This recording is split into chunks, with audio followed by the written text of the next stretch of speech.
رات کے 1 بجے کا وقت تھا جب وہ لڑکی رات کے اس پہر اپنے ارد گرد کالی شال اوڑھے آہستہ آہستہ قدموں سے ایک کمرے کی جانب بڑھ رہی تھی۔ سرمئی آنکھوں کو چھوٹا کیے وہ یہاں وہاں بھی دیکھ رہی تھی، گویا تصدیق کرنا چاہ رہی ہو کہ اس وقت اسے کوئی یہاں دیکھ تو نہیں رہا۔ اس کا انداز اس وقت نہایت ہی مشکوک سا تھا۔ اس کے قدم اس قدر آہستہ تھے کہ اس کے قدموں کی چاپ تک کسی کو سنائی نہ دیتی۔ آج ملک حویلی میں شادی تھی، اس کی کزن کی شادی۔ تاریخ کئی دن پہلے طے ہو جانے کی وجہ سے اس نے اسی دن سے ایک منصوبہ بنانا شروع کر دیا تھا، اور اسے اس منصوبے کا مشورہ دینے والی اس کی کزن حیات تھی، جو آج تھوڑی دیر پہلے حویلی سے رخصت ہو کر شہر جا چکی تھی۔ جب تک تم یہ کام نہیں کرو گی، حیدر کبھی بھی تمہارا نہیں ہو سکتا۔ میں نے سنا ہے کہ وہ ہمیشہ کے لیے ملک چھوڑ کر جانے والا ہے۔ میں اس حویلی سے آج جا رہی ہوں اور تمہارے پاس بس آج کی رات ہے۔ ابھی نہیں ہوا تو کبھی بھی نہیں ہوگا۔ حیدر کے پاؤں میں زنجیر ڈال دو۔ آج کی رات بھی گنوا دی تو صبح وہ تمہارے ہاتھ تک نہیں لگنے والا۔ اس کے ذہن میں حیات کے کہے ہوئے الفاظ گونج رہے تھے، اور وہ کئی دن پہلے سے ہی اپنے پلان کو ترتیب دے رہی تھی۔ اس نے آج کی رات کا بے صبری سے انتظار کیا تھا، اور آج بالآخر اس کا مقصد پورا ہونے کی رات آن پہنچی تھی۔ اسی وجہ سے وہ حویلی کے لاڈلے پوتے حیدر ملک کے کمرے میں جا رہی تھی، نہایت ہی خاموشی سے، بنا کسی کو بتائے، بنا کسی کی نظروں میں آئے۔ شادی کے ہنگامے تمام ہو چکے تھے۔ حیات رخصت ہو کر اپنے گھر جا چکی تھی، لیکن حیدر ابھی تک گھر واپس نہیں آیا تھا۔ لیکن زرمش اچھے سے جانتی تھی کہ آج رات گھر واپس ضرور آئے گا، اور اسی وجہ سے تو اس کے کمرے میں جا رہی تھی تاکہ اپنا مقصد پورا کر سکے۔ وہ جو ہی اس کے کمرے میں گئی تو جیسے ہی اس نے کمرے کا دروازہ کھولا تو سامنے ہی موجود خوبصورت مردانہ کلون کی خوشبو نے اس کے دل و دماغ پر ایک عجیب سا سرور طاری کر دیا۔ وہ اس خوشبو کو محسوس کرتی یہاں وہاں دیکھنے لگی، لیکن اس وقت کمرے کا مالک کمرے میں موجود نہیں تھا۔ اس نے شکر ادا کیا اور کمرے کی لائٹس کو بند کرتے ہوئے وہ حیدر ملک کے بیڈ کی جانب بڑھ گئی۔ وہ کمرہ نہایت ہی نفاست سے سیٹ کیا گیا تھا، ہر چیز ترتیب سے پڑی کمرے کے مالک کے شوق کا پتہ دے رہی تھی۔ زرمش بیڈ پر لیٹتے ہی حیدر کے کمبل کو خود پر اوڑھ دی، اس کی خوشبو کو محسوس کرنے لگی۔ اس کا دل شدت سے دھڑک رہا تھا۔ جو کچھ وہ آج کرنے جا رہی تھی، اس کے بعد جانے اس کا انجام کیا ہونا تھا، لیکن اسے آج رات ہر حال میں یہ کرنا ہی تھا۔ اب اسے محض حیدر کے کمرے میں آنے کا انتظار تھا۔ رات کے 3 بج چکے تھے جب وہ اپنے گھر پہنچا تھا۔ تقریباً 11 بجے تک سب فارغ ہو چکے تھے اور اپنے اپنے گھروں کو واپس لوٹ گئے تھے، لیکن ایسے میں حیدر ملک رات کے 3 بجے تک اپنے دوستوں کے ساتھ جشن منانے میں مصروف رہا۔ اب یہ جشن کس بات کا تھا، یہ تو محض حیدر ہی جانتا تھا، لیکن آج اس کے انداز میں ایک عجب سی سرشاری تھی۔ آنکھوں کی چمک دیدنی تھی، جبکہ چہرے پر مغروریت بھرا تاثر اس کے خوبصورت چہرے کو مزید نکھار بخش رہا تھا۔ رات کے 3 بج چکے تھے جب اس نے دوستوں کو الوداع کیا اور مغرور چال چلتا ہوا وہ اپنی حویلی کی جانب بڑھا۔ اس کے چہرے پر خوبصورت سی مسکراہٹ رقصہ تھی، جو اس کے لبوں سے جدا ہونے کا نام ہی نہیں لے رہی تھی۔ جب وہ حویلی پہنچا تو اس وقت ہر سو خاموشی کا راج تھا۔ حویلی کے تمام مکین یقیناً اپنے اپنے کمروں میں محو استراحت تھے۔ وہ بنا آواز کیے سیدھا اپنے کمرے کی جانب چل دیا۔ کمرے میں داخل ہوتے ہی اس نے کمرے کا دروازہ لاک کیا اور پھر آہستگی سے اپنے وارڈروب سے اپنے کپڑے لیتا وہ شاور لینے کی غرض سے واش روم کی جانب چل دیا۔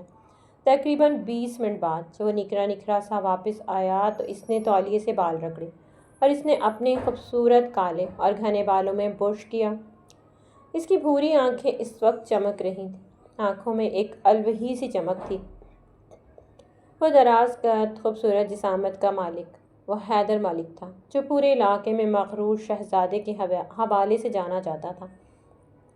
اس کی انا اسے ہر چیز سے زیادہ عزیز تھی۔ وہ اس وقت کافی تھک چکا تھا، اسی وجہ سے وہ آہستہ آہستہ اپنے بیڈ کی جانب بڑھا اور تقریباً دھڑام سے بیڈ کے وسط میں گر کر سیدھا چت لیٹ گیا۔ کمرے کی لائٹ جلانے کی زحمت نہ اس نے پہلے کبھی کی تھی اور نہ ہی آج کی تھی۔ وہ بھی بیڈ پر گرا ہی تھا کہ اچانک سے اسے کسی دوسرے وجود کی موجودگی کا احساس ہوا۔ وہ بڑبڑاتا ہوا فوراً سے اٹھا اور اس نے حیرت اور بے یقینی سے لائٹ آن کرنے کی کوشش کی، لیکن لائٹ گئی ہوئی تھی، شاید جس کی وجہ سے کمرے میں روشنی نہ ہونے کے برابر تھی۔ وہ فوراً سے گلاس وال کی جانب بڑھا اور اس نے پردوں کو پیچھے کرتے ہوئے سامنے موجود بیڈ پر نظر دوڑائی۔ چاند کی روشنی چھناکے سے کمرے میں چھن کر کے آتی کمرے کو روشن کر گئی۔ اس نے اپنے بیڈ پر موجود وجود کو کچھ حیرت اور بے یقینی کے ملے جلے تاثرات لیے دیکھا۔ وہ ایسا وجود تھا جس کی موجودگی کی وہ کم از کم اپنے کمرے میں توقع کبھی نہیں کر سکتا تھا۔ اس کی خوبصورت آنکھیں حیرت سے پھیل چکی تھیں، جبکہ اس قدر بھاری بھرکم وجود کے اچانک اس صنف نازک کے اوپر گرنے پر زرمش نے اپنے وجود کی ہڈیاں ٹوٹتی محسوس کی تھیں۔ وہ آنکھوں میں آنسو لیے تکلیف سے نچلا لب دانتوں میں دبائے ضبط سے سامنے کھڑے شخص کو دیکھ رہی تھی۔ دل سوکھے پتے کی مانند لرزا جا رہا تھا۔ جو کچھ وہ سوچ کر آئی تھی وہ کیے بنا تو وہ یہاں سے ہرگز جانے والی نہیں تھی۔ وہ عجیب نظروں سے حیدر کو دیکھ رہی تھی، جبکہ حیدر ملک تو اب تک حیرت سے اس لڑکی کو اپنے کمرے میں دیکھ کر یقین کرنے کی کوشش میں ہلکان ہو رہا تھا کہ وہ واقعی وہاں پر موجود ہے۔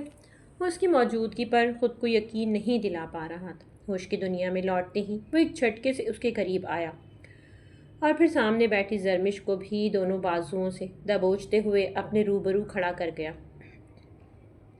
تم اس وقت یہاں کیا کر رہی ہو؟ جرأت کیسے ہوئی تمہاری میرے کمرے میں آنے کی؟ وہ اس کی خوبصورت آنکھوں میں آنکھیں ڈالے نہایت ہی درستگی سے بولا، جبکہ اس کا اپنا دل ان آنکھوں میں ڈوب سا رہا تھا۔ جبکہ زرمش کا نازک وجود ہولے ہولے کانپ رہا تھا۔ وہ اس کے اس قدر جنونی رد عمل پر خوفزدہ ہو چکی تھی۔ وہ خوف سے کانپتی کچھ بولنے کی کوشش میں ہلکان ہو رہی تھی، لیکن الفاظ منہ میں ہی دم توڑ چکے تھے۔ چاند کی روشنی میں اس کا چہرہ مزید دمک رہا تھا۔ روئے روئے سیاہ نین کٹورے، خوبصورت گلابی پنکھڑیوں سے لب جو اس وقت لرز رہے تھے، مناسب قد و قامت کی مالک۔ وہ حسن نہیں، حسن آتش تھی۔ چاند کی روشنی اس کے چہرے پر پڑتی اسے مزید خوبصورت بنا رہی تھی۔ اس کے نازک گلابی لب کچھ بولنے کے لیے ہی پھڑپڑا رہے تھے، لیکن وہ کچھ بھی کہہ نہیں پا رہی تھی۔ کیا ہوا؟ اب بولا نہیں جا رہا یا پھر منہ میں دہی جما لی؟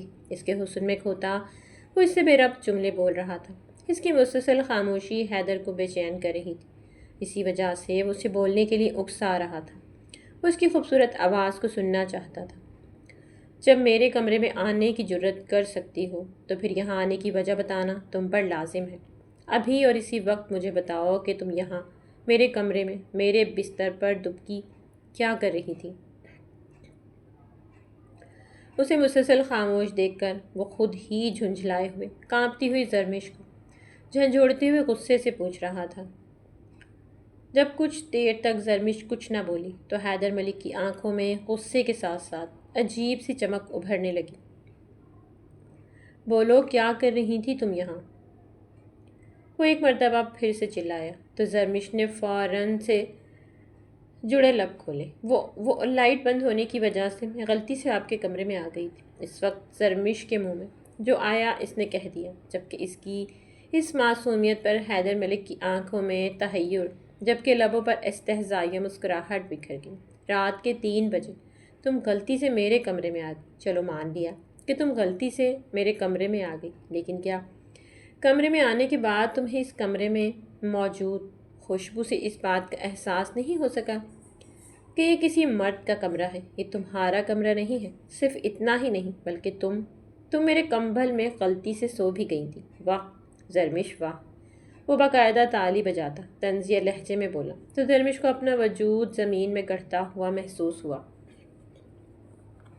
اس کی خوبصورت سرمئی آنکھوں سے گرم سیال بہنا شروع ہوا اور اس کے نرم روئی سے گالوں جیسے سرخ و سفید چہرے کو بھگوتا گیا، جبکہ حیدر اس کی آنکھوں سے گرتی اس شبنم کا نظارہ دیکھتے چند پل مبہوت سا ہو گیا، کیونکہ وہ روتے ہوئے بھی بے انتہا خوبصورت لگ رہی۔ چند پل اس کے سراپے میں کھوئے رہنے کے بعد وہ پھر سے بولا، صاف کہو نا زرمش سلطان کہ تم میرے نکاح میں آتے ہی تم میری قربت کے لیے بے چین ہو رہی ہو؟ مجھ جیسے خوبصورت خوبرو نوجوان مرد کو دیکھتے تم اپنے جواں جذبات پر بند نہیں باندھ پا رہی۔ میری قربت کی خواہش تمہیں اس کمرے تک کھینچ لائی۔ اس بستر پر تم محض اپنی خواہش پوری کرنے کی غرض سے آئی ہو۔ صاف کہو نا، نکاح کے تقاضے پورے کرنا چاہتی ہو، شوہر کی قربت چاہتی ہو۔ وہ مسلسل لفظوں کے نشتر چلاتا مقابل کے دل و روح کو گھائل کر رہا تھا۔ سرمش کے لیے مزید وہاں رکنا محال ہو چکا تھا۔ وہ بھول چکی تھی کہ وہ حیدر ملک کے کمرے میں خود آئی تھی، تو یہ سب تو ہونا ہی تھا۔ اپنے مقصد میں کامیابی کے لیے وہ اس کمرے میں موجود تھی، تو اب یہ سب برداشت کرنا مشکل کیوں ہو رہا تھا؟ کیوں یہ دل دغا دے رہا تھا؟ وہ شخص جسے وہ سچے دل سے اپنا شوہر مان چکی تھی، وہ شخص اس کے لیے دل میں کس قدر بغض پالے ہوئے تھا۔ وہ مزید اپنی تذلیل برداشت نہیں کر سکتی تھی، اسی وجہ سے دروازے کی جانب بڑھی۔ بھاڑ میں گیا مقصد، بھاڑ میں گئی اس کی تمام منصوبہ بندی۔ وہ اس وقت یہاں سے حیدر کی نظروں سے دور بھاگ جانا چاہتی تھی۔ حیدر نے اس کے بازو پہلے ہی چھوڑ دیے تھے، اسی وجہ سے وہ بآسانی اس کمرے سے جا سکتی تھی، لیکن اس سے پہلے وہ دروازے کھولتی۔ حیدر نے بازو سے پکڑتے ہوئے اسے اپنے بے انتہا قریب کیا کہ اس کی گرم سانسیں زرمش کا چہرہ جھلسا رہی ہیں۔ میں جانتا ہوں کہ تم مجھے چاہتی ہو، اور اسی وجہ سے تم آج یہاں اس کمرے میں رات کے اس پہر موجود ہو۔ وہ اس کے کان میں ہلکی سی سرگوشی کرتا۔ سرمش کے پیروں تلے سے زمین کھسکا چکا تھا۔ میں جانتا ہوں تم زبان سے کبھی اقرار نہیں کرو گی، لیکن جانے من میں تمہاری خواہش کا احترام کرتا ہوں، اور آج تمہیں تمہارے شوہر کی حیثیت سے تمہارا حق دینے کو تیار ہوں۔ وہ دل فریب لہجے میں بولتا زرمش کی روح فنا کر گیا تھا۔ زرمش نے خوف سے تھر تھر کانپتے اس مغرور انا پر شہزادے کو دیکھا، جو اس کے مقصد کو کون سا رنگ دے رہا تھا۔ زرمش کی خوبصورت آنکھیں پھر سے آنسو بہانے لگی تھیں۔ اس نے آہستہ سے مزاحمت کرتے ہوئے خود کو چھڑوانے کی کوشش کی۔ نہیں، میں ایسا کچھ نہیں چاہتی، اور نہ ہی میں اس وجہ سے آپ کے کمرے میں آئی تھی۔ میں نے پہلے بھی بتایا ہے کہ اندھیرے کی وجہ سے غلطی سے آپ کے کمرے میں آ گئی ہوں۔ مجھے یہاں سے جانے دیں، چھوڑیں مجھے پلیز۔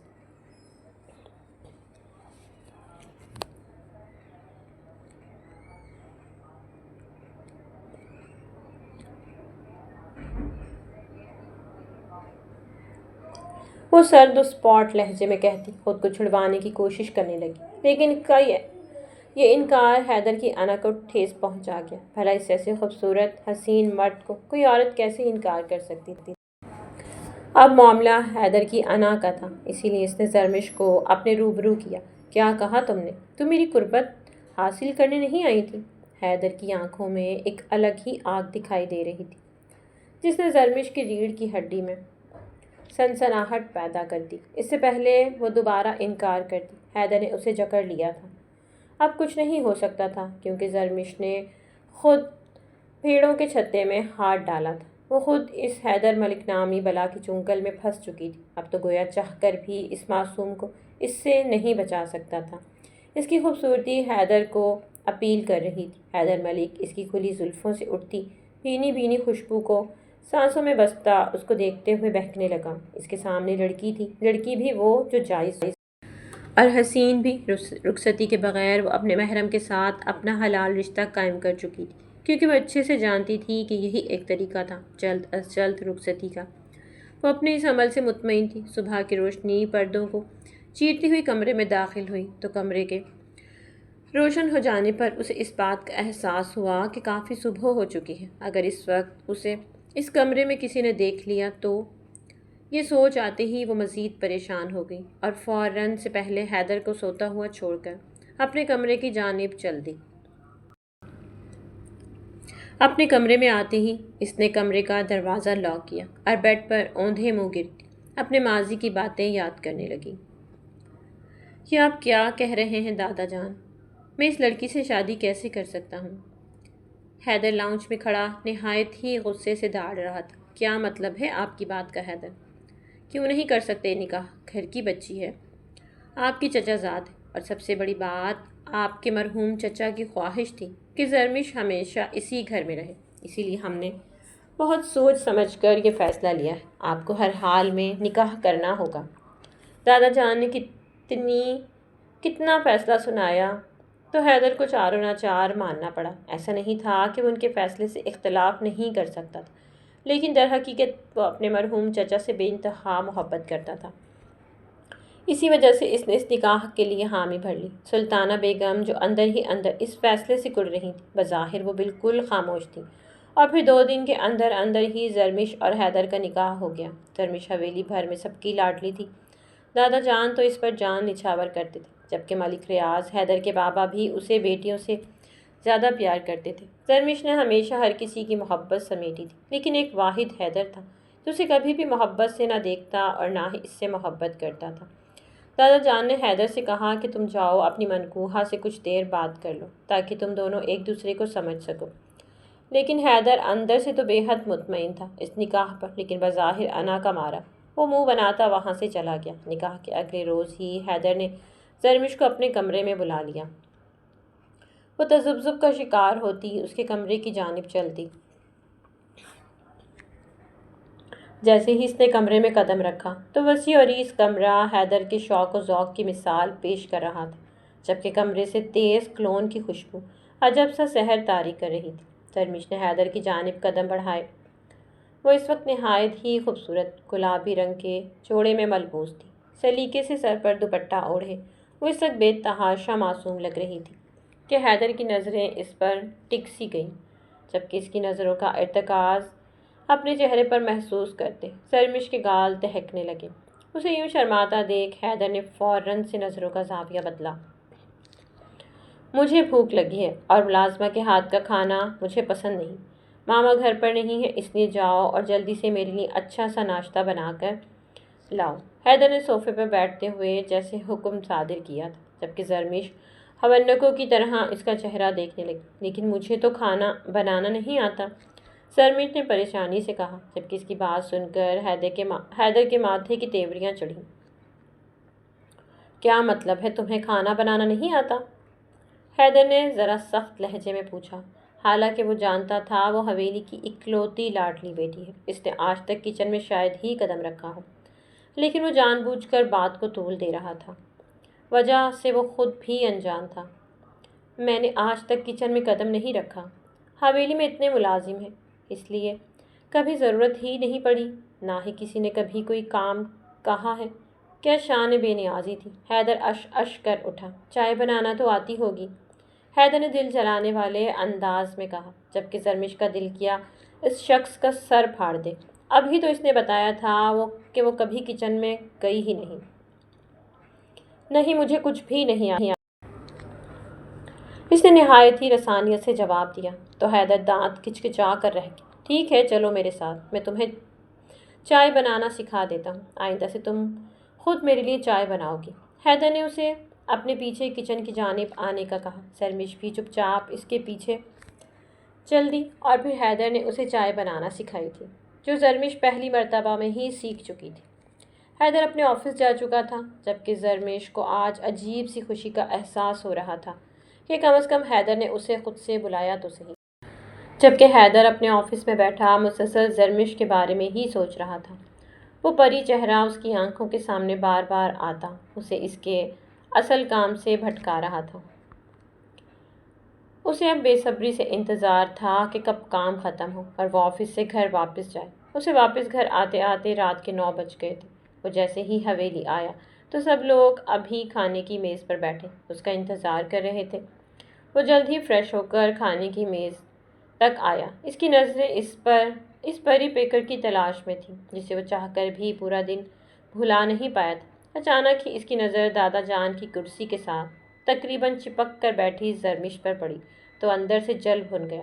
اب تو اس کے نکاح میں تھی، اس کے ساتھ اس کی کرسی پر بیٹھ سکتی تھی، لیکن بھلا کہاں ممکن تھا کہ دل کی خواہش کا پورا ہو جانا، اور وہ ضد اور انا کا مارا کسی قیمت پر اس سے نہ کہتا کہ وہ اس کے سامنے اس کے ساتھ والی کرسی پر بیٹھے۔ زرمش بیٹا جاؤ، حیدر بیٹے کو کھانا نکال کر دو، دادا جان نے زرمش کو سمجھاتے ہوئے کہا تو وہ اٹھی اور حیدر کی جانب بڑھتے ہوئے اسے کھانا دینے لگی۔ ارے کیا ضرورت ہے زرمش بیٹا، اتنے ملازم موجود ہیں، تمہیں یہ سب کرنے کی ضرورت نہیں ہے، حیدر کی ماں نے لہجے میں چاشنی سموئے کہا، جبکہ اندر سے وہ بے حد غصے کے لاوے کی طرح پھٹنے کو تیار تھی کہ اسی کا کام ہے بہو، نکاح ہو چکا ہے دونوں کا، اب دونوں کو ساتھ وقت گزارنے دو تاکہ ایک دوسرے کو سمجھ سکیں، دادا جان نے رسانیت سے سمجھاتے ہوئے کہا، جبکہ حیدر مغرور بنا چپ چاپ بیٹھا تھا۔ زرمش نے کھانا حیدر کی پلیٹ میں ڈالا تو اس کے ہاتھ کپکپا رہے تھے، جبکہ حیدر اس کی یہ کپکپاہٹ دلچسپی سے دیکھ رہا تھا۔ کھانے کے بعد حیدر اپنے کمرے میں چلا گیا، جبکہ زرمش کو چائے کا کہنا نہیں بھولا تھا۔ کچھ ہی دیر میں زرمش چائے کا کپ لیے حیدر کے کمرے میں موجود تھی۔ اس نے چائے کا کپ میز پر رکھا اور جانے کے لیے مڑی جب اسے حیدر کی آواز سنائی دی، یہ تم کس خوشی میں مجھ سے اتنا ڈرنے کا ناٹک کرتی ہو؟ میں کیا کوئی جن ہوں جو تمہیں کھا جاؤں گا؟ حیدر نے آئی برو اچکاتے ہوئے پوچھا تو زرمش نروس ہوتی ہاتھوں کی انگلیاں مروڑنے لگی۔ نہیں، ایسا تو کچھ نہیں ہے۔ وہ مشکل الفاظ ادا کر پا رہی تھی جبکہ حیدر کا اس کا یہ ڈر و خوف ایک عجیب ہی سکون پہنچا رہا تھا۔ ٹھیک ہے جاؤ تم، وہ اس کی مشکل کو آسان کرتے ہوئے بولا۔ اگلے روز گاؤں میں کوئی شادی تھی جہاں حویلی کے تمام مکین مدعو تھے، لیکن حیدر کی طبیعت خرابی کی وجہ سے دادا جان نے زرمش کو گھر پہ رہنے کا کہا اور اس کا خیال رکھنے کی تلقین کی۔ زرمش بہت ہی معصوم تھی، وہ اپنے دادا جان کی کوئی بات نہیں ڈال سکتی تھی، اسی وجہ سے اس نے حامی بھر لی۔ حیدر کی ماں نے اس بات کو بھی خون کے گھونٹ بھرتے پی لیا، وہ نہ چاہتے ہوئے بھی شادی پر چلی گئی۔ پیچھے حیدر اور زرمش حویلی میں اکیلے تھے۔ زرمش کو کچھ سمجھ نہیں آ رہا تھا کہ وہ کس طرح سے حیدر کا خیال رکھے۔ وہ حیدر کے کمرے میں گئی تو وہ بالکل ٹھیک ٹھاک کھڑا آئینے کے سامنے تولیے سے اپنے بال رگڑ رہا تھا، جبکہ اس کو یوں دیکھ کر زرمش کی آنکھیں پھٹی کی پھٹی رہ گئیں۔ آپ بالکل ٹھیک ہے؟ زرمش نے بے یقینی سے پوچھا تو حیدر اس کی جانب دیکھتا ہلکا سا مسکرایا۔ ہاں، تمہیں نظر نہیں آ رہا کیا؟ حیدر نے دل جلانے والی اکتاہٹ کے ساتھ کہا تو زرمش کو تو جیسے پتنگے لگ گئے۔ لیکن آپ نے تو کہا تھا کہ آپ کو بہت تیز بخار ہے، اسی وجہ سے آپ شادی پہ نہیں جانا چاہتے، اور آپ کی وجہ سے دادا جان مجھے بھی نہیں لے کر گئے۔ وہ پہلے کافی غصے سے جبکہ بعد میں کافی اداس ہو کر بولی تو حیدر نے حیرت سے اسے دیکھا۔ بھلا گاؤں کی چھوٹی موٹی شادی پہ نہ جانے کا کس کو اتنا دکھ ہوتا ہوگا جتنا اس لڑکی کو ہو رہا؟ وہ تو محض اسے اپنے آس پاس رکھنا چاہتا تھا لیکن ظاہر نہیں کرتا تھا، اسی وجہ سے اس نے یہ سارا ڈرامہ کیا تھا۔ زرمش ناراض ہوتے ہوئے وہاں سے جانے لگی جب حیدر نے اسے پکارا۔ اس کے لہجے میں کوئی محبت نہیں تھی بلکہ تحکمانہ لہجہ تھا۔ گھر میں کوئی ملازم نہیں ہے؟ تم میری شرٹ استری کر دو، وہ اس کو کہتے ہوئے صوفے پر جا بیٹھا۔ مجھے شرٹ استری کرنی نہیں آتی، زرمش نے معصومیت سے منہ بناتے ہوئے کہا، جبکہ اس کی اس ادا پر حیدر کو ٹوٹ کر پیار آیا، لیکن بظاہر وہ سنجیدہ تاثرات لیے بیٹھا تھا۔ کیا کبھی ایسا بھی ہو سکتا ہے کہ میں تمہیں کوئی کام کہوں اور تم کہہ دو کہ وہ کام تمہیں آتا ہے؟ حیدر اب گہرا طنز کر رہا تھا جبکہ زرمش کی آنکھوں میں آنسو آ گئے تھے اس کی اس بات پر۔ میں کر دیتی ہوں، کجا کہ اسے شرٹ استری کرنی نہیں آتی تھی لیکن پھر بھی وہ کوشش کرنا چاہتی تھی۔ اس نے استری کرنے کے لیے اس کی وارڈروب سے شرٹ نکالی اور پھر وہ اس سے پوچھنے لگی کہ کون سی شرٹ استری کرنی ہے۔ حیدر جو اسے ہی دیکھنے میں مصروف تھا فوراً الرٹ ہوا اور خود کو لاپرواہ ظاہر کیا۔ ہاں، یہ کالے رنگ کی کر دو، وہ احتیاط سے کرنا، یہ میری فیورٹ شرٹ ہے۔ حیدر نے اسے باور کروانا لازمی سمجھا جبکہ زرمش اب اس کی شرٹ لے کر جا چکی تھی۔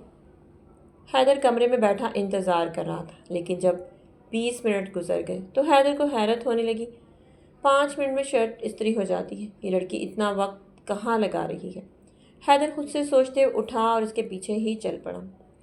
جیسے ہی وہ اس جگہ پہنچا جہاں زرمش شرٹ استری کرنے کے لیے گئی تھی تو وہاں جا کر وہ ایک دم ہی جیسے شاکڈ رہ گیا۔ زرمش شرٹ کو ہاتھوں میں پکڑے مسلسل رو رہی تھی۔ حیدر کی کالی شرٹ پر استری کی چھاپ واضح دکھائی دے رہی تھی جبکہ پچھلا حصہ جل چکا تھا۔ حیدر صدمے کسی کیفیت میں وہاں کھڑا اپنی شرٹ کی درگت دیکھ رہا تھا۔ اس نے کچھ سخت کہنے کے لیے منہ کھولا ہی تھا کہ زرمش فوراً سے بول پڑی۔ آئی ایم سو سوری، میں نے آپ سے کہا بھی تھا کہ مجھے شرٹ استری کرنا نہیں آتا۔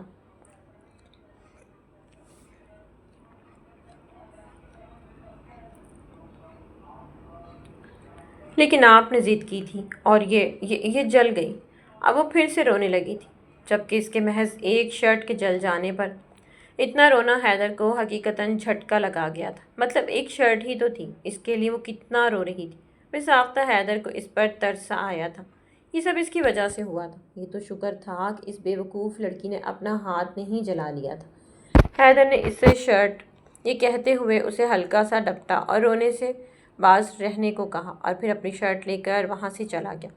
کچھ دنوں میں ہی حیدر نے زرمش کو خود سے مانوس کر لیا تھا۔ اب وہ بھاگ بھاگ کر اس کے سارے کام کرنے لگی تھی۔ وہ اس پر اس بات کو ظاہر نہ کرتا کہ وہ جان بوجھ کر اس سے کام کرواتا ہے یا اسے اپنے قریب رکھنا چاہتا ہے، بلکہ وہ جان بوجھ کر اسے اس وقت میں کام کہتا جب ملازم آس پاس نہ ہو تاکہ اس پر یہی ظاہر کر سکے کہ ملازم کے نہ ہونے کی وجہ سے وہ اس سے کام کروا رہا ہے۔ لیکن حیدر نے نوٹ کیا تھا کہ پچھلے کچھ دنوں سے زرمش کافی بجھی بجھی سی رہنے لگی ہے۔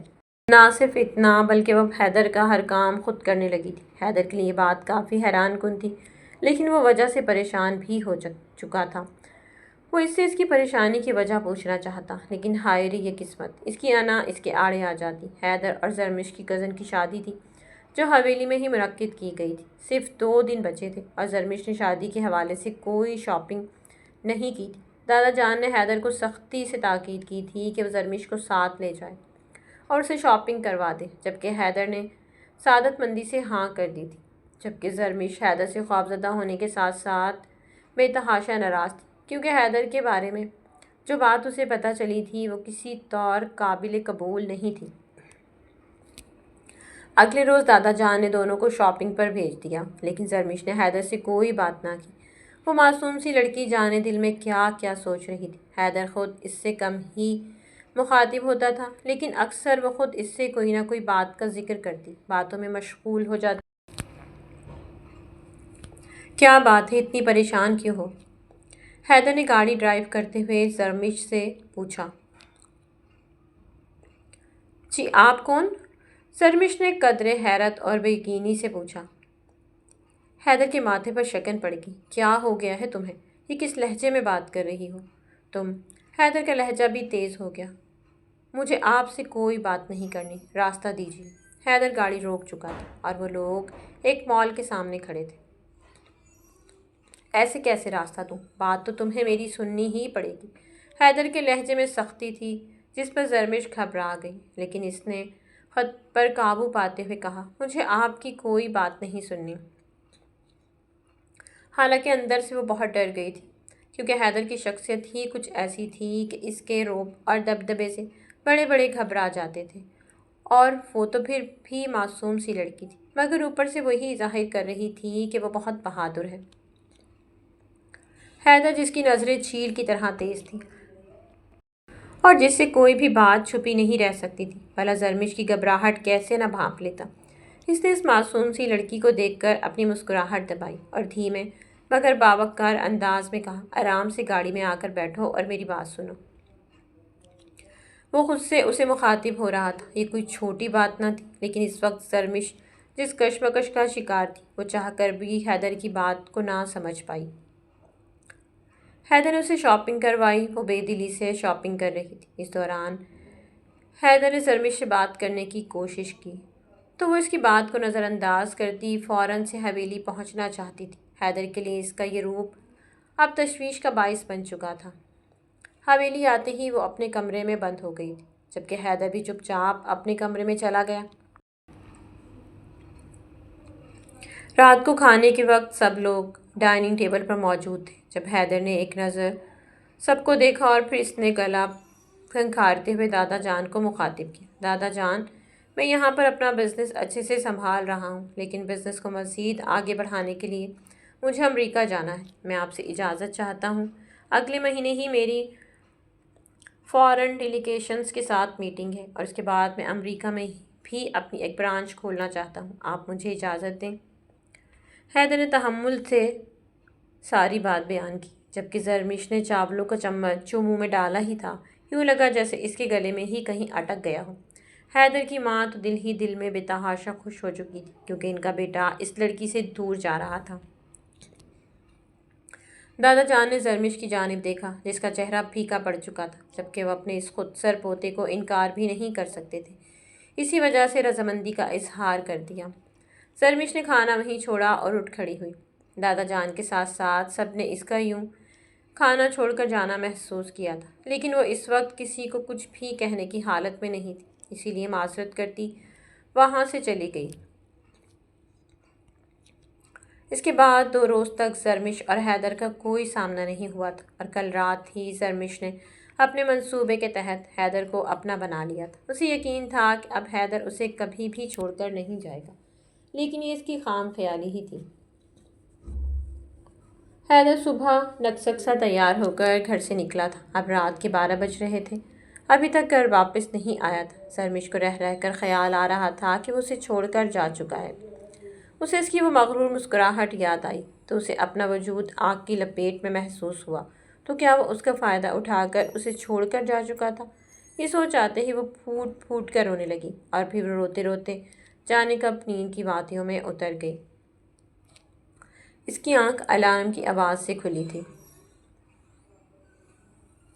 اس نے مندی مندی آنکھیں کھول کر الارم بند کرنے کی کوشش کی، جس میں بیک وقت وہ کامیاب بھی ہو گئی۔ الارم کی آواز سے اس کی نیند پھک سے غائب ہوئی تھی۔ بیڈ سائڈ ٹیبل لیمپ آن کر کے وہ کمبل سے نکلی اور بے اختیار ہی اسے شدید سردی کا احساس ہوا۔ ٹھنڈ کا مہینہ چل رہا تھا، جس کی وجہ سے موسم میں خنکی بڑھ گئی تھی۔ اس نے کمبل پرے پھینکا اور خود اٹھنے کی کوشش کی۔ رو رو کر اس کی آنکھیں بھی دکھنے لگی تھیں۔ وہ جیسے ہی کھڑی ہوئی تو اسے شدید ٹھنڈ کا احساس ہوا۔ اس نے خود پر ایک نظر ڈالی تو اسے اپنے وجود پر شال کی کمی محسوس ہوئی۔ کل رات کا ایک ایک منظر اس کی آنکھوں کے سامنے گھومنے لگا۔ اسے اپنے ہی وجود سے نفرت سی محسوس ہونے لگی۔ اس نے اپنی اونی شال اوڑھنے کی کوشش کی۔ اسے زیادہ محنت کرنے کی ضرورت نہیں پڑی تھی، کیونکہ اسے اپنے تکیے کے پاس ہی اسے اپنی شال پڑی ہوئی نظر آ گئی تھی۔ فجر کا وقت تھا۔ وہ بے اختیار اٹھی اور واش روم میں گئی۔ وضو کر کے اس نے جائے نماز بچھایا اور فجر کی نماز ادا کرنے لگی۔ نماز پڑھنے کے دوران بھی اس کی آنکھوں سے مسلسل بہتے آنسوؤں سے اس کی اذیت کا اندازہ لگایا جا سکتا تھا۔ جو ہی اس نے دعا کے لیے ہاتھ اٹھائے، آنکھوں سے امٹتا سیلاب اس کے ہاتھوں سمیت اس کے حجاب نما دوپٹے کو بھی بخوبی بھگو رہا تھا۔ رخصتی سے پہلے ہی وہ یہ کیا کر چکی تھی؟ جس شخص سے اس نے بچپن سے محبت کی تھی، وہی شخص اس کو بے مول کر کے جا چکا تھا۔ کتنی بڑی غلطی کر گئی تھی وہ۔ اس نے تو یہ سب اپنی کزن کے کہنے پر کیا تھا کہ اگر وہ یہ سب کرے گی تو رخصتی جلد ہو جائے گی اور پھر اس کا حیدر اسے چھوڑ کر کبھی بھی کہیں نہیں جائے گا۔ لیکن حیدر نے تو اس کا مان توڑ دیا تھا، اسے بے یار و مددگار چھوڑ کر جا چکا تھا۔ سرمش کو اپنے وجود سے گھن آنے لگی تھی۔ اس کا بس نہیں چل رہا تھا کہ وہ اپنے وجود کو آگ لگا دے۔ اس دن کو گزرے آج پورے 10 دن ہو چکے تھے، لیکن وہ گھر واپس نہیں آیا تھا۔ دادا جان نے سرمش کی اداسی محسوس کی تو اس کو سمجھانے لگے کہ وہ پہلے بھی اکثر یوں ہی دوستوں کے ساتھ کہیں نہ کہیں گھومنے جاتا رہتا ہے۔ تم جانتی تو ہو اس کی عادت ہے یوں ہی بنا بتائے چلے جانا۔ تم فکر مت کرو، جلد ہی واپس آ جائے گا، دادا جان نے اسے تسلی دیتے ہوئے کہا۔ لیکن وہ جانتی تھی کہ وہ اسے چھوڑ کر جا چکا ہے، اب کبھی واپس نہیں آئے گا۔ وہ پورے گھر میں بلائی بلائی سے پھرتی تھی۔ گھر کے کام کاج نہ اس نے پہلے کبھی کیے تھے اور نہ ہی اب وہ کر رہی تھی۔ حیدر کی موجودگی میں وہ اس کے کام کرنے لگی تھی، لیکن اب پھر سے وہ سب کچھ چھوڑ چکی تھی۔ ملک ریاض اور ملک زبیر نے جب سلطانہ بیگم سے پوچھنے کی کوشش کی کہ حیدر کہاں ہے تو انہوں نے لا تعلقی کا اظہار کیا، اور یہ ان کے لیے کوئی خاص بات نہیں تھی، کیونکہ وہ پہلے بھی ایسے ہی بنا بتائے کئی روز حویلی سے غائب رہتا تھا۔ ہاں، لیکن یہ تھا کہ وہ انہیں اطلاع کر کے جایا کرتا تھا کہ وہ کہاں جا رہا ہے، لیکن اس مرتبہ اس نے کسی کو بھی بتانا ضروری نہیں سمجھا تھا۔ سرمش پچھلے کئی دن سے بلائی سے پھر رہی تھی۔ وہ خود نہیں سمجھ پا رہی تھی کہ آخر حیدر اسے یوں اکیلا چھوڑ کر کہاں جا سکتا ہے۔ کیا اس رات کی وجہ سے وہ اسے ایسے ہی چھوڑ کر چلا گیا ہے؟ وقت کا کام ہے گزرنا، اور وہ آہستہ آہستہ گزرتا جا رہا تھا۔ 10 سے 20 اور 20 سے 30 دن گزر گئے، یوں ہی 1 ماہ گزر چکا تھا۔ شروع میں تو سب کو لگا کہ حیدر کہیں گیا ہوا ہے، ضرور رابطہ کرے گا۔ پھر کچھ دن گزر جانے پر سب کو پریشانی ہوئی جب اس نے کوئی رابطہ نہ کیا۔ وہ اس سے پہلے بھی مہینوں غائب ہو جاتا تھا، پھر واپس آتا اور کہتا کہ پہاڑوں میں سکون دیکھنے گیا تھا اور کسی سے رابطہ نہیں کرنا چاہتا تھا۔ اس کی لڑکپن سے لے کر اس عادت کی وجہ سے سب کو بھی اب عادت ہو چکی تھی۔ 2 مہینے اسے زیادہ غائب نہیں ہوتا تھا، اور اب جب مہینے سے اوپر وقت ہو گیا تو سب کو پریشانی نے گھیر لیا۔ سب اسے تلاش کرنے لگے، لیکن نہ اس کا پتہ چلنا تھا نہ چلا۔ سب سے زیادہ سرمش پریشان تھی، جو اس کے پیار کی نشانی کوکھ میں لیے پال رہی تھی۔ اب سرمش کو اپنی حالت بری ہوتی محسوس ہو رہی تھی۔ اسے اب اکثر ہی چکر آنا شروع ہو چکے تھے۔ اس کے سر میں عجیب سا درد رہتا تھا۔ اس نے آج سے پہلے کبھی اس قدر تھکاوٹ محسوس نہیں کی تھی جتنی وہ ان دنوں کر رہی تھی۔ اپنی اس حالت کہ اسے خود بھی سمجھ نہیں آ رہی تھی، اور اس وقت حویلی میں اس کا کوئی بھی ایسا محسن موجود نہیں تھا جسے وہ اپنی حالت کے بارے میں بتا سکے، کیونکہ اس کی کزن جو اس کی دوست بھی تھی وہ شادی کر کے اپنے گھر جا چکی تھی اور اس وقت اپنے شوہر کے ساتھ ہنی مون پر گئی ہوئی تھی۔ دادا جی کے علاوہ وہ کسی سے بات نہیں کر سکتی تھی، لیکن جانے کیوں اسے کیسی شرم محسوس ہو رہی تھی کہ وہ یہ بات دادا جی کو بھی نہیں بتا سکتی۔ سلطانہ بیگم کا رویہ اس کے ساتھ دن بدن بہت برا ہوتا جا رہا تھا۔ سب کے سامنے تو اس کے ساتھ محبت سے ہی پیش آتی، لیکن اکیلے میں وہ اسے نفرت بھری نگاہوں سے دیکھتی تھی۔ ان کی اس نفرت کی وجہ وہ خود نہیں جانتی تھی اور اسے پرواہ بھی نہیں تھی، لیکن جب زرمش کی حالت دن بدن بگڑتی جا رہی تھی اور اب تو حالت ایسی تھی کہ اسے الٹیاں آنا شروع ہو چکی تھی، وہ سب سے چھپ چھپا کر اپنے کمرے میں ہی رہتی۔ جب بھی اسے محسوس ہوتا کہ اس کی طبیعت خراب ہو رہی ہے تو وہ فوراً سے پہلے اپنے کمرے میں جا کر چھپ جاتی۔ اسے جیسا لگ رہا تھا یقیناً حالات ویسے ہی تھے، لیکن وہ یہ سب کچھ اکیلے برداشت نہیں کر سکتی تھی۔ اسی وجہ سے وہ اپنا وقت رو رو کر گزار رہی تھی اور حیدر ملک پر رہ رہ کر اسے غصہ آنے لگا تھا۔ اس کی حالت ایسی ہو چکی تھی کہ وہ اب اس بات کو چھپا نہیں سکتی تھی۔ جیسے تیسے کر کے وہ دن گزار رہی تھی۔ 2 مہینے گزر چکے تھے اور اس کی حالت دن بدن بگڑتی جا رہی تھی۔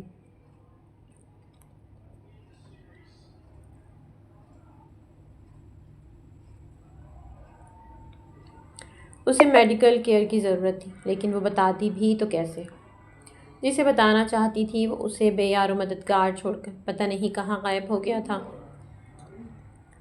مزید کچھ دن گزرے تھے کہ اب تو گھر والوں کو بھی حیدر کی طرف سے پریشانی ہونے لگی تھی۔ وہ لوگ مسلسل اس کا نمبر ملاتے، اس کی پوچھ گچھ کر رہے تھے، لیکن ان کے ایک دوست نے جو بات انہیں بتائی انہوں نے سب کو ہی حیران کر دیا۔ اس کے دوست نے بتایا کہ شاید وہ امریکہ جا چکا ہے، کیونکہ وہ جب آخری بار ملا تھا تو چھپ کر امریکہ جانے کی بات کر رہا تھا، کیونکہ آپ سب اسے جانے نہیں دے رہے تھے۔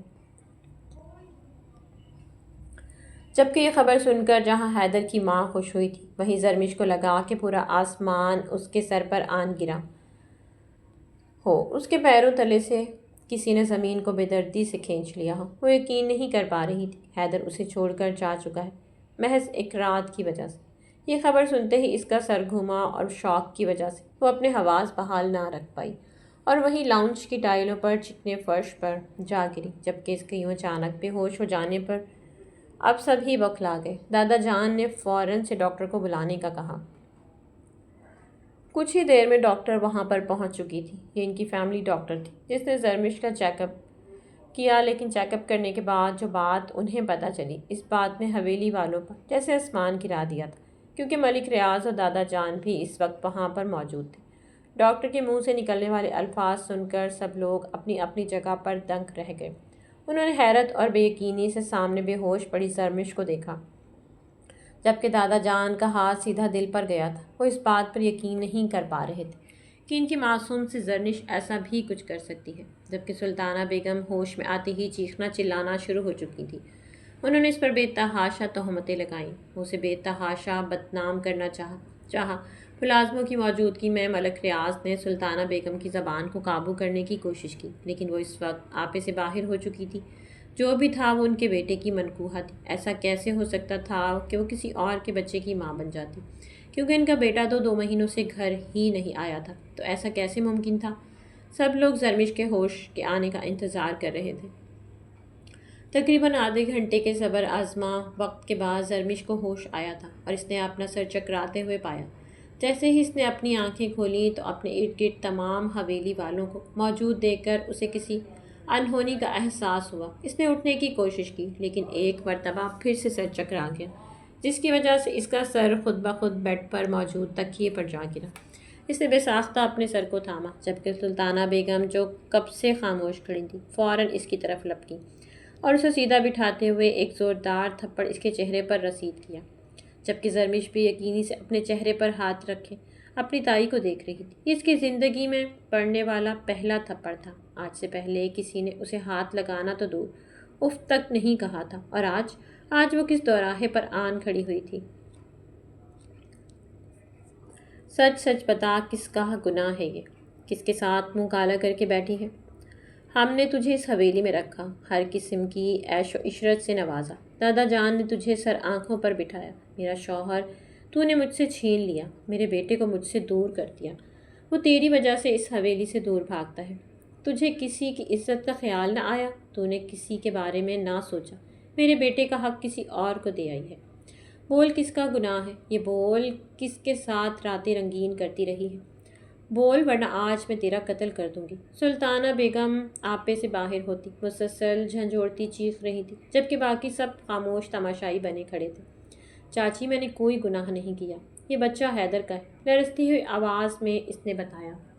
جھوٹ مت بولو، کسی اور کا گناہ میرے بیٹے کے سر پر نہ ڈالو، میرا بیٹا تو 3 ماہ سے گھر نہیں آیا، تو یہ بچہ کہاں سے آ گیا؟ اور حیدر تو تم سے ٹھیک سے بات تک نہیں کرتا، وہ یہ سب کیسے کر سکتا ہے؟ اتنا بکاؤ نہیں ہے میرا بیٹا کہ رخصتی سے پہلے ایسے کام کرے۔ سرمش کو لگا کہ سب اس کے حق میں بولیں گے، اس کا ساتھ دیں گے، لیکن سب خاموش تھے، اور سلطانہ بیگم کے منہ میں جو آ رہا تھا وہ بولی جا رہی تھی۔ شاید سب کے دل میں شک آ گیا تھا، کوئی بھی کچھ بولنے سے قاصر تھا۔ سب کو خاموش پا کر انہوں نے زرمش کا ہاتھ پکڑا اور اسے لیے نیچے کی جانب چل دی، اسے تقریباً گھسیٹتی ہوئے لے جا رہی تھی۔ اس سے پہلے وہ اسے گیٹ کی جانب لے جاتی، دادا جان نے سلطانہ بیگم کو روکنا چاہا، تو انہوں نے قہر آلود نظروں سے ان کو دیکھا۔ نہیں چچا جان، نہیں، اب کی بار نہیں، آپ نے ہمیشہ ہر فیصلہ میری مرضی کے خلاف کیا ہے، میری مرضی کے خلاف میرے اکلوتے بیٹے کا نکاح اس لڑکی سے کروا دیا، لیکن اب نہیں، اب اس کا کردار کھل کر سب کے سامنے آ گیا ہے، تو میں اسے اب یہاں نہیں رہنے دوں گی، یہ جائے اسی کے پاس جس کا گناہ لیے پھر رہی ہے۔ سلطانہ بیگم نے دادا جان کو وارننگ دیتے ہوئے کہا، اور ایک بار پھر سے گھسیٹتے ہوئے زرمش کو دروازے تک لائیں اور زور سے دھکا دیا، نکل جا میرے گھر سے۔ زرمش لڑکھڑاتے ہوئے گرنے کو تھی کہ 2 مضبوط بازو نے اسے اپنے حصار میں لے لیا، اور اس کی حالت دیکھ کر وہ گہرے صدمے میں چلا گیا۔ پھٹے ہوئے ہونٹ، اجڑے بال، اس کی حالت واقعتاً قابل رحم تھی۔ حیدر ملک کی آنکھیں پل بھر میں خون جھلکانے لگی تھیں۔ اس نے بے یقینی سے اپنے گھر والوں کو دیکھا تھا، جو اس کی موجودگی کا یقین کرنا چاہ رہے، جبکہ زرمش اپنی جگہ ساکت ہو چکی تھی۔ بھلا وہ اس خوشبو کو کیسے نہ پہچانتی؟ حیدر نے فوراً سے زرمش کو سیدھا کیا اور اپنی جیکٹ اتارتے ہوئے اس کے تقریباً وجود کو اس جیکٹ سے ڈھانپ دیا، اور پھر اس نے اسے اپنے سینے میں کسی متاع حیات کی طرح چھپا لیا۔ جبکہ یہ منظر دیکھتے ہوئے حویلی کے باقی تمام مکین دنگ رہ گئے۔ سلطانہ بیگم کا تو یقیناً سر چکرا گیا تھا، جبکہ ایسی ہی حالت باقی سب کی بھی تھی۔ کس کی جرت ہوئی ہے میری بیوی پر ہاتھ اٹھانے کی؟ وہ چلایا نہیں تھا، بلکہ زخمی شیر کی مانند دھاڑا تھا، جبکہ اس کی اس قدر سخت دھاڑ پر سب کے دل لرز اٹھے تھے۔ وہ زخمی شیر بنا، آنکھوں میں سرخی لیے سب کو گھور رہا تھا، جبکہ دادا جان بھی سلطانہ بیگم کو گھور رہے تھے، جنہوں نے ان کی معصوم بچی پر ہاتھ اٹھایا تھا۔ ان کا بس نہیں چل رہا تھا وہ ان کا ہاتھ کاٹ دیں۔ زرمش جو اس کے وجود میں چھپی ہوئی تھی، سب کے سامنے اسے یوں اپنی بیوی کہنے پر اسے بھی زوردار جھٹکا لگا تھا، لیکن اس وقت وہ کسی بھی قسم کا رد عمل دینے کی حالت میں نہیں تھی۔ تم جانتے بھی ہو اس لڑکی نے کیا کیا ہے؟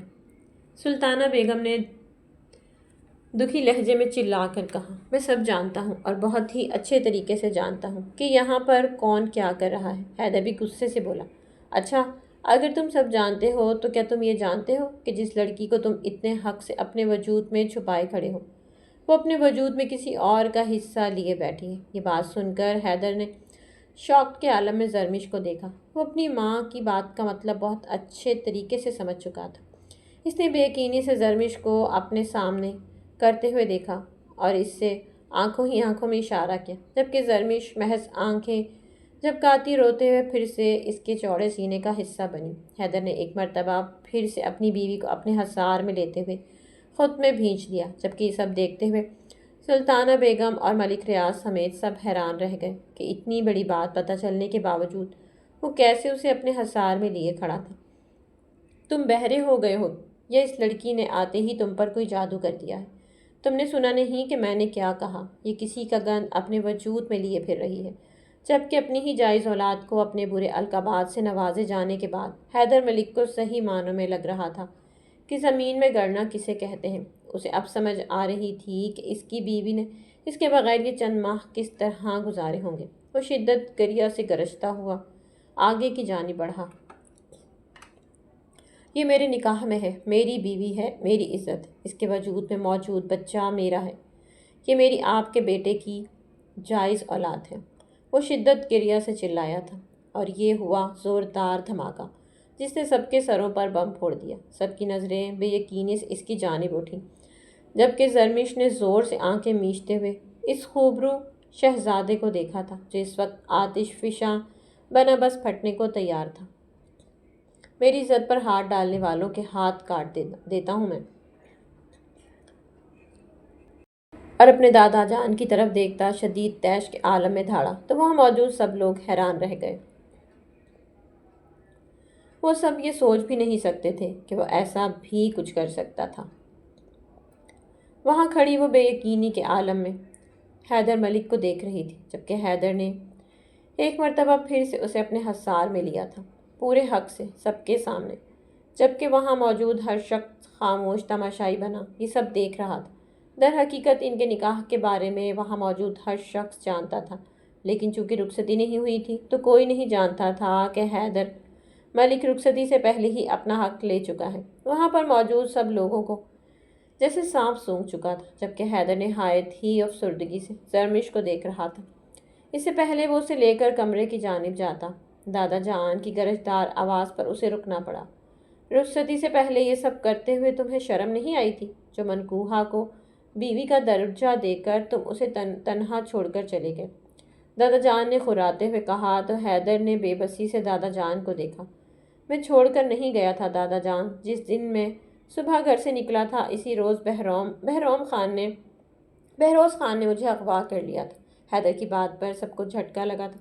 بہروز خان ان کا خاندانی اور جانی دشمن تھا، وہ یہ سب جانتے تھے۔ اسے لگا کہ اس کے باپ کا قتل تایا جان نے کیا تھا اور اسی وجہ سے اس نے مجھے اغوا کیا تھا، لیکن میں نے اس کی غلط فہمی کو دور کرنے کے لیے اس سے کچھ وقت مانگا تھا اور پچھلے 3 ماہ سے میں اسی قاتل کو ڈھونڈنے کی کوشش کر رہا تھا۔ کل ہی اس قاتل کا پتہ چلا تھا، وہ انہی کے خاندان کا ملازم تھا جس نے اپنی کسی پرسنل دشمنی کی وجہ سے اپنے مالک کا قتل کر دیا۔ کل ہی میں ان کی قید سے رہا ہوا ہوں اور یہاں آپ سب کے سامنے موجود ہوں۔ حیدر نے تمام بات بتاتے ہوئے بے بسی سے زرمش کو دیکھا۔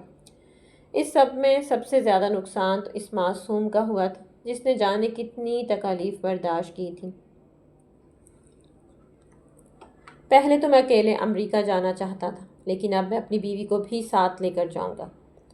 میں اسے اس حویلی میں نہیں رکھ سکتا جہاں اس کے اپنوں نے اس پر اتنا ظلم کیا ہو۔ دادا جان کی آنکھوں میں آنسو آ گئے، جبکہ سلطانہ بیگم بھی شرمندگی سے سر جھکا گئی۔ سلطانہ بیگم کو اپنے رویے پر بے تحاشا افسوس ہوا تھا۔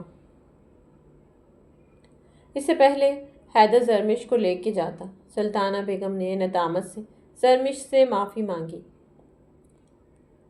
اور انہوں نے حیدر سے وعدہ کیا تھا کہ وہ زرمش کو بیٹیوں سے زیادہ محبت دے گی اور اس کا پورا خیال رکھیں گی، بس وہ ان سے دور نہ جائے۔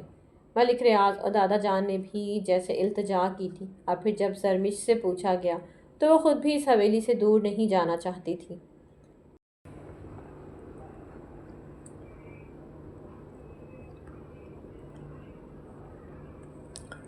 اسی وجہ سے سب لوگوں کی مشترکہ رضامندی پر حیدر نے حویلی میں ہی رہنے کی حامی بھر لی۔ حیدر زرمش کو لیے اپنے کمرے میں چلا آیا اور پھر کچھ وقت اسے ریلیکس کرتا رہا، اور پھر اس نے زرمش کو ایک اور حقیقت بتائی جسے سن کر زرمش ایک مرتبہ پھر حیران رہ گئی تھی۔ حیدر بول رہا تھا اور وہ آنکھیں پھیلائے اسے سن رہی تھی۔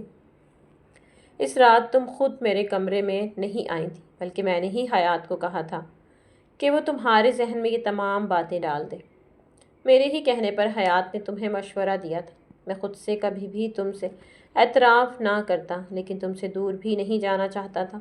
وہ یہ بھی نہیں چاہتا تھا کہ تمہیں خود اپنے پاس بلاؤں، میں تمہیں چاہتا بھی تھا اور اپنی انا بھی قائم رکھنا چاہتا تھا۔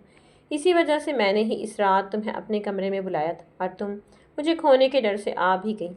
جبکہ زرمش کو اس مجسمے نما انسان پر بے تحاشا غصہ آیا تھا، اور وہ جو ساری باتیں آپ نے کی تھی وہ سب کیا تھا؟ زرمش نے غصے سے پوچھا۔ وہ تو اپنا بھرم رکھنے کے لیے کہا تھا نا، حیدر نے شرارت سے کہا۔ تو زرمش گہرا سانس بھر کے رہ گئی، کیونکہ وہ جانتی تھی کہ حیدر کی انا اسے سب سے زیادہ عزیز ہے، شاید اس سے بھی زیادہ۔ وہ اسی حیدر کی انا اسے سب سے زیادہ عزیز ہے، شاید اس سے بھی زیادہ۔ وہ اسی بات پر خوش تھی کہ اسے اس کی بچپن کی محبت مل چکی ہے۔ اسے بھلا اور کیا چاہیے تھا؟ جب میں دشمنوں کی قید میں تھا تو دن رات یہی سوچتا تھا کہ میں نے تمہارے ساتھ اچھا نہیں کیا۔ اپنی انا کی بات سے میں نے تم سے اظہار محبت نہیں کی، بس چاہتا ہوں کہ تم خود مجھ سے محبت کا اظہار کرو۔ میں تمہارے سامنے ریت کی دیوار نہیں بننا چاہتا تھا، لیکن جب دشمن کو قید میں گیا تو مجھے لگا کہ تمہارے ساتھ جو ناانصافی کی اسی کی سزا ملی ہے۔ اور پھر محض چند دنوں میں ہی سلطانہ بیگم نے اپنا رویہ درست کر لیا تھا، جبکہ زرمش کے ساتھ سب ہی بے حد محبت کرنے لگے تھے۔ بدگمانیوں کے بادل چھٹ چکے تھے اور خوشیوں نے ملک حویلی میں اپنا راستہ پھر سے خود بنا لیا تھا۔ اور پھر آخرکار وہ دن بھی آ گیا جس کا سب کو شدت سے انتظار تھا۔ زرمش کے ہاں خوبصورت سا بیٹا ہوا تھا جو بے انتہا خوبصورت تھا۔ اس کے بال بھورے تھے جو کہ باپ پر گئے تھے، جبکہ آنکھیں بالکل اس کی ماں کی طرح تھیں۔ وہ انتہائی خوبصورت بچہ تھا جسے تمام حویلی والوں کو خوشیوں سے نواز دیا تھا۔ تو میرے پیاری رز، امید کرتی ہوں کہانی آپ کو اچھی لگی۔ کہانی اگر اچھی لگی تو کمنٹ باکس میں اپنی قیمتی رائے کا اظہار ضرور کیجیے گا۔